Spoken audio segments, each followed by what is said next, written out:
Hello tout le monde, j'espère que vous allez bien. Bienvenue dans une nouvelle vidéo. Aujourd'hui, je vous amène avec moi dans une session de dessin qui a eu lieu cet été. J'avais envie de délier ma main, d'essayer de nouvelles choses.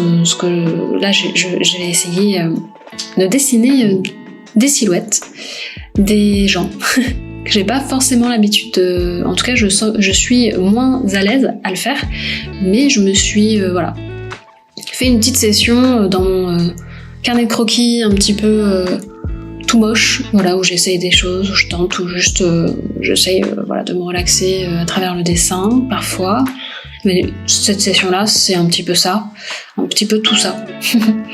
Et je me suis dit que en même temps, pourquoi pas prendre des nouvelles, papoter avec vous sur ce qui se passe dernièrement dans ma vie, des décisions aussi que j'ai prises en tant que créative.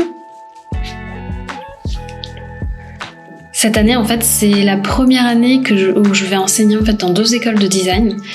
C'était vraiment une volonté de ma part d'aller vers on va dire le partage de mes compétences. Depuis 2 ans, je suis appelée pour faire des ateliers, en fait des workshops.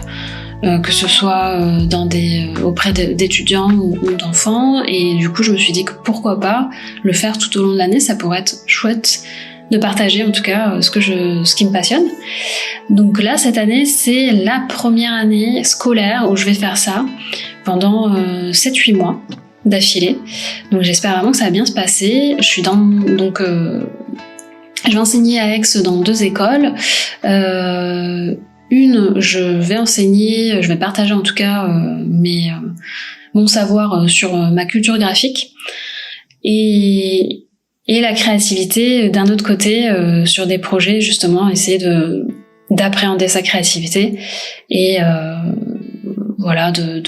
d'essayer d'un peu mieux de se connaître à travers des projets créatifs aussi, d'amener du sens surtout, parce que quand on est freelance, et quand on est créatif freelance, et quand on travaille pour les autres, c'est vraiment important de réussir à amener du sens pour les personnes avec qui on bosse, parce que c'est d'abord des boulots quand on travaille, moi par exemple quand je travaille pour des marques ou des entreprises, en tout cas qui ont besoin soit d'identité visuelle, de logo, d'illustration, et bien du coup c'est ma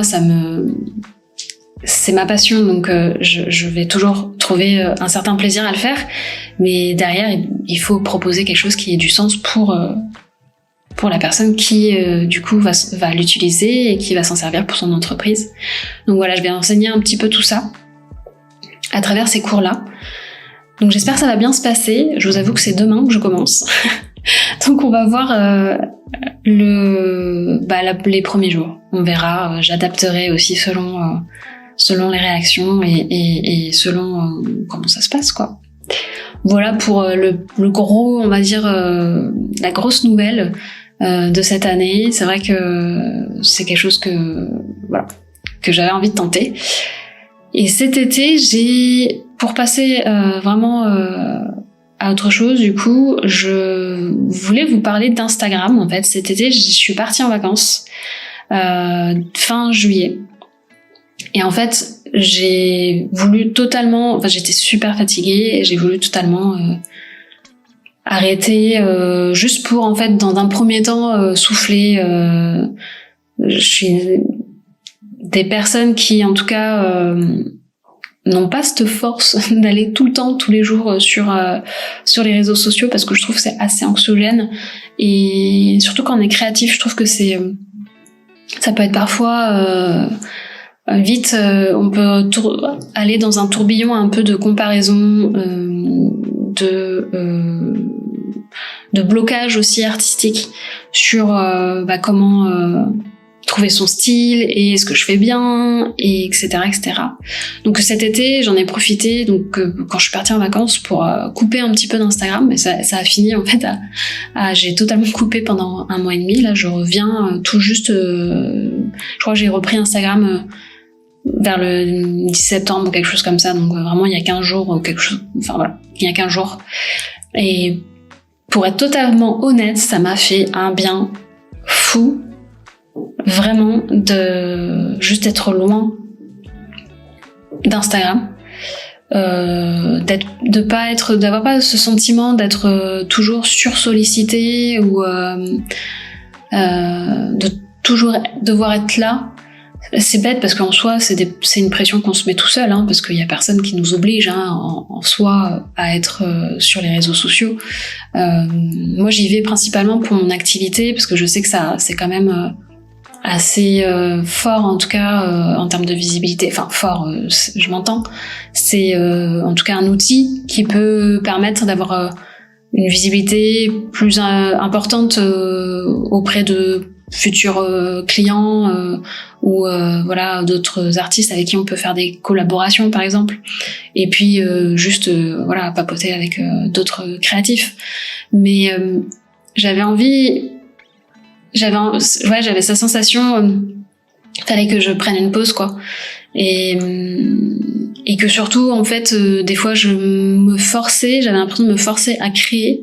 Je sais pas, vous dites-moi si ça vous arrive dans les commentaires, de me forcer à créer en fait pour Instagram, pour les réseaux sociaux. Enfin, moi je suis sur Instagram et sur YouTube. En soi YouTube, je trouve que c'est totalement différent. C'est plus un côté, enfin j'ai plus de distance en tout cas avec YouTube. Ça fait plus journaling quelque part, mais de manière plus douce que Instagram. T'as vite fait d'être addict en fait, et de vouloir absolument te montrer, et du coup c'est un peu parfois pour la santé mentale un peu dangereux, je trouve. Et puis je me suis rendu compte surtout cet été, outre le fait que c'est quelque chose que je fais quand même chaque été, où je m'éloigne un petit peu d'Instagram. Là je l'ai vraiment fait sans regarder, sans poster. j'ai vraiment arrêté, en fait j'ai supprimé Instagram de mon téléphone, clairement, et j'avais même pas l'envie en fait d'y retourner. J'avais totalement coupé quoi, ça m'a fait un bien fou à la tête, et je me suis dit tout le temps que je peux gagner à côté pour ma créativité, pour essayer des choses, pour essayer de développer d'autres opportunités aussi, parce qu'à un moment donné je pensais vraiment que Instagram c'était l'opportunité, là où les opportunités étaient absolument, et que si j'y étais pas, j'avais un sentiment de culpabilité parce que j'allais rater des opportunités, ce qui finalement n'est pas forcément vrai. Alors oui, ça donne des opportunités, mais pas que. Il y a pas que Instagram pour avoir des opportunités. Je pense qu'aujourd'hui, il y avait aussi, j'ai cette envie d'aller plus à la rencontre de personnes. Ça m'a fait réfléchir à ce que je voulais faire, que je voulais développer, puisque ça fait 2 ans et demi que j'ai arrêté ma marque Malo, et c'est vrai que d'avoir une marque où justement je peux proposer aussi des produits avec mes motifs, mon style, ça me manque pas mal, même si je commence là à développer à nouveau un shop. Mais c'est pas la même chose que de faire une marque en soi, parce qu'on est dissocié quand on a une marque. Bref, voilà, ça, c'est des réflexions que du coup ça m'a permis d'avoir, parce que j'avais un peu plus de temps pour y réfléchir. Bon, déjà que l'été en soi, ça me permet. Moi, c'est toujours un moment où je fais le bilan quelque part. Donc là, ça a été une pause fructueuse, je pense. Mais après, la rentrée arrivant, je me suis dit il faut quand même que j'y retourne. La problématique étant que j'avais peur de redevenir addict. Je fais une petite parenthèse, j'espère que vous n'entendez pas trop. À l'extérieur de chez moi, il y a des travaux, donc j'espère que ça gêne pas trop la conversation. Bref, donc je vous disais que effectivement, voilà, il fallait retourner quelque part sur Instagram à la rentrée, et j'avais cette crainte de être addict, de pas savoir mettre des limites, et je me suis un peu forcée et je me suis autodisciplinée, enfin j'essaye en tout cas. J'ai séparé en fait, maintenant j'ai 2 téléphones. J'ai un téléphone personnel où vraiment je peux être en contact avec mes proches ou enfin en tout cas voilà, mes amis, ma famille, etc. J'ai des applications qui sont liées voilà au voyage, enfin tout ce qui est attrait personnel, et j'ai gardé mon ancien téléphone pour tout ce qui est professionnel, qui lui fonctionne que sur Wi-Fi. Et c'est là où j'ai Instagram et tous les autres réseaux, enfin en tout cas toutes les applications dont je me sers pour le côté professionnel. Donc j'ai trouvé cette solution-là. J'espère, et je vais essayer de la garder le plus longtemps possible. On verra ce que ça donnera d'ici quelques mois. En tous les cas, pour l'instant, ça me fait du bien. Je me sens vraiment plus libre dans ma tête déjà, et puis concernant ma créativité. Ça me fait du bien quand même finalement, même si c'est super intéressant de voir le travail des autres, etc. Ça me fait du bien de prendre de la distance et d'essayer de créer des choses pour ma créativité aussi, et réfléchir à vraiment un peu, j'allais dire à l'ancienne, mais essayer de réfléchir, voilà, plus de recréer des liens en fait avec des vraies personnes aussi, de se forcer, d'aller voir des gens. Donc voilà, et bon, c'est ma réflexion là que j'ai en ce moment, et ça me fait du bien tout simplement. Donc si ça me fait du bien, autant le faire quoi. Après, j'adore quand même partager ce que je sais faire aussi sur les réseaux sociaux. C'est pour ça que j'ai YouTube. Alors certes, du coup, j'ai pas autant d'assiduité comme je le voudrais, mais j'essaye en tout cas, au moins tous les mois ou tous les 2 mois, de faire une nouvelle vidéo pour essayer de documenter en fait, parce que c'est ça qui est intéressant, de documenter ma vie créative. De le voir comme ça en fait finalement. Je me suis dit, quitte à continuer les réseaux sociaux et à être dessus, il faut vraiment que je le vois d'une façon à documenter mon travail, et pas à avoir parce que on a beau dire, mais on a toujours tout le monde a besoin d'une certaine validation ou d'une certaine approbation à certains niveaux différents dans notre vie, mais ça reste comme ça parce qu'on est des êtres vivants, on a une partie d'ego. L'ego, c'est pas forcément mal, mais il est là quand même. Donc voilà, il y a ce fait que effectivement c'est quand même présent. Donc voilà, c'est des réflexions que j'ai en ce moment, et j'adore partager, comme je disais, sur les réseaux sociaux, mais voilà, j'ai plus envie de partager pour partager. J'ai envie de montrer des choses intéressantes, pertinentes aussi pour mon travail, pour mon évolution, et pas juste du dessin pour du dessin, dans le sens où j'ai envie d'apporter plus de sens en fait. Même si c'est vrai que je travaille beaucoup le motif, et que le motif en soi c'est de l'art déco, il y a plein d'autres projets d'illustration qui peuvent avoir un peu plus de sens, et voilà. Du coup c'est tout ça qui est dans ma tête ces derniers temps. C'est vrai que ce genre de vidéo où je partage un petit peu mes sentiments, mes réflexions du moment, j'ai envie de le faire plus. Tout ça accompagné de sessions, justement, soit de dessin ou soit de process créatif d'un projet ou quoi. Parce que je trouve que ça fait partie en fait du créatif, de l'artiste en soi, quand même, d'avoir des réflexions sur son travail, sur son comportement dans son process en fait créatif. Donc voilà, j'aimerais plus faire des vidéos comme ça, et plus essayer de plus partager en tout cas mon quotidien en tant que freelance, parce que en fait voilà, comme je vous disais au début, maintenant je vais intervenir dans 2 écoles de design, je travaille aussi pour une agence parisienne de com, en freelance toujours.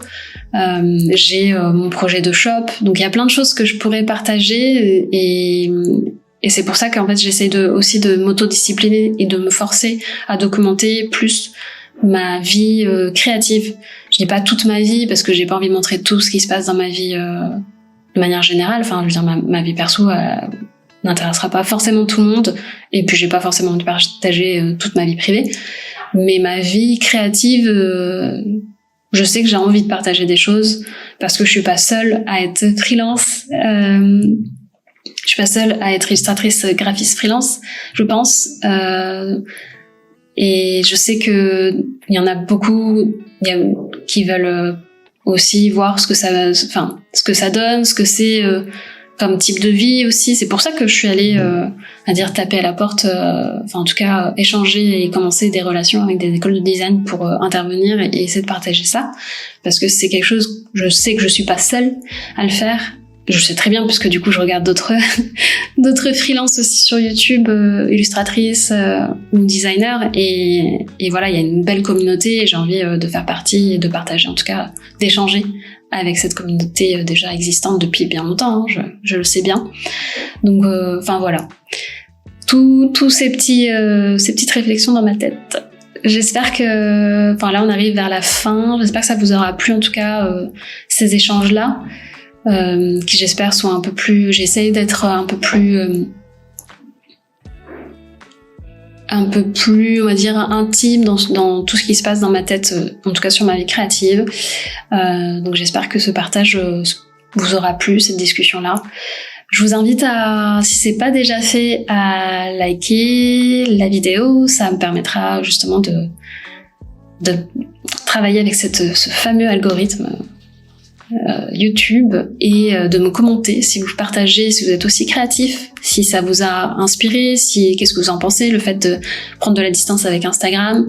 Voilà, et n'hésitez pas à me dire ce que vous en pensez. Je pense que je suis pas réellement seule à penser ce genre de choses. Donc voilà, ça me ferait plaisir d'échanger avec vous, que ce soit ici sur YouTube ou sur Instagram. Donc n'hésitez pas à vous abonner pour de nouvelles vidéos. J'espère que mon univers vous plaira. Je vous dis à très très vite, j'espère. Et à bientôt.